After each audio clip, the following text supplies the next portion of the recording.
जेव्हा आपल्याला एकाच मापाचे 2 ब्लाऊज शिवायचे असतात तेव्हा मी तरी एकत्रच दोन्ही ब्लाऊज कट करते. फक्त बाहीचं माप आपलं चेंज असतं. एखाद्या वेळेस आपल्याला शॉर्ट बाही शिवायला सांगतात एका ब्लाऊजची आणि एका ब्लाऊजची लाँग बाही शिवायला सांगतात, किंवा एखाद्या वेळेस आपल्याला डिझाईनची पण बाही शिवावी लागते. आणि जर तुमचं बोटनेक एखादा ब्लाऊज तुम्हाला बोटनेक वगैरे शिवायला सांगितला तर मग आपण वेगवेगळे ब्लाऊज कट केले तरी चालतात. आता इथं मला गळ्याला डिझाईन वगैरे काही करायची नाही आहे, सिंपल शिवायचे आहेत म्हणून मी दोन्ही ब्लाऊज एकत्र कट करते. आता याचं मी शोल्डर घेतले 5.5 इंच आणि 15.5 इंचाची मी उंची घेतली. मला तयार उंची 14.5 इंच ठेवायची आहे.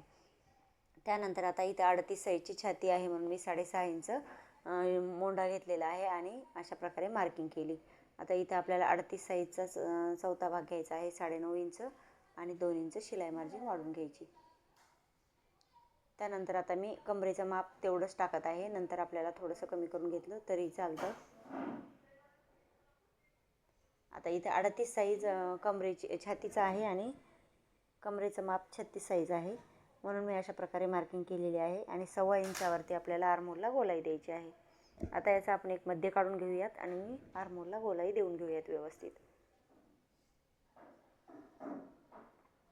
आता हे पूर्ण पाठीमागचा भाग आपला मार्क करून झालेला आहे. गळ्याचं माप मी नंतर टाकते. जेव्हा आपल्याला शिवायला घ्यायचं तेव्हा आपण गळ्याचे माप व्यवस्थित टाकून शिवायला घेतलं तरी चालतं. त्यानंतर आता हे पाठीमागचा भाग आहे. आता आपल्याला इथे समोरचा भाग कट करायचा आहे. आता मी परत समोरचा भाग जशास तसा आखून घेते. पाठीमागचा भाग जसा आखलेला आहे तसा सेम आपण आखून घ्यायचा समोरचा भाग.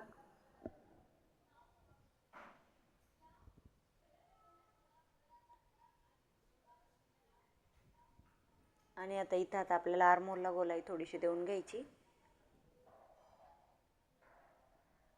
आता इथं पाठीमागचा गळा 2.25 इंचाची रुंदी ठेवायची आहे म्हणून मी इथं पण 2.25 इंच घेते आणि उंची घ्यायची आहे 7.5 इंच.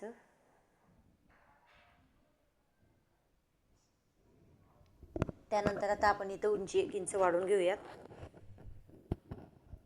3.5 इंचावरती मी प्रिन्सेस कटचे टक्स टाकून घेते आणि 1 इंच उंची वाढवून घेते.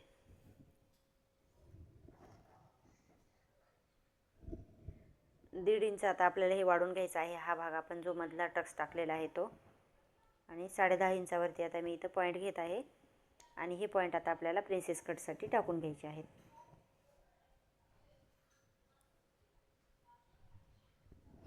बघा, प्रिन्सेस कटचा अशा प्रकारे आपल्याला शेप द्यायचा आहे.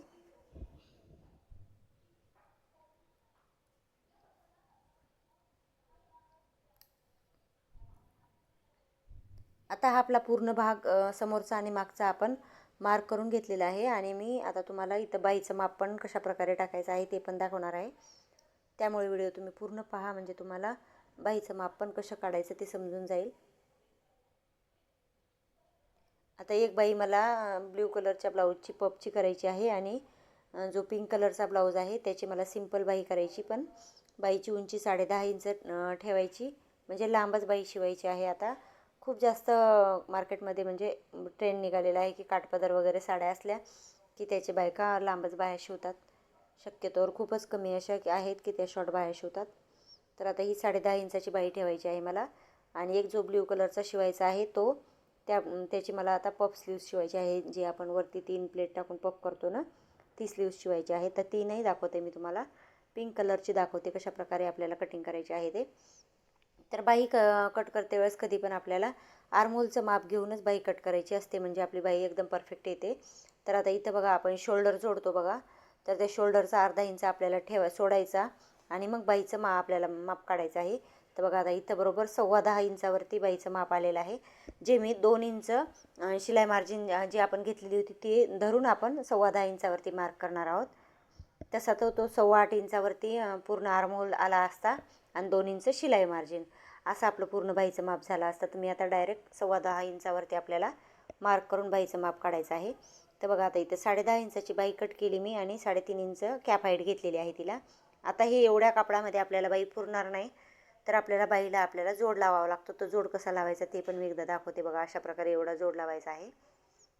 तर आपण जोड एकाच बाजूला लावून घेऊया. तिथं समोरची बाजू असते ना, त्या बाजूला आपण जोड लावला तरी चालतो. तर बघा, मी काय केलं, आता बंद बाजू माझ्याकडे घेतली आणि बाहीचे दोन जे भाग आहेत ते आपण कमी करून घेतले आणि एकदा मार्क करून बघूयात आपण 10.25 इंच आलेलं आहे का ते. तर थोडंसं कमी वाटतंय तर मग अजून एकदा व्यवस्थित मार्क करून घेऊयात आपण. तर बघा आता इथं बरोबर 10.25 इंच आलेलं आहे. आणि आता आपण इथं काय करूयात, कॅप हाईट जी घेतलेली आहे तिथून मार्क करूयात. तर आता इथं 2 इंचावरती बाहीला शेप द्यायला आणि 2 इंच आपला इथं दंडघेरा आहे तो आपण जर आपल्याला दंडघेराला मिळवायचा आहे तो भाग, म्हणजे शिलाई मार्जिनला घ्यायची आहे तो भाग आपण.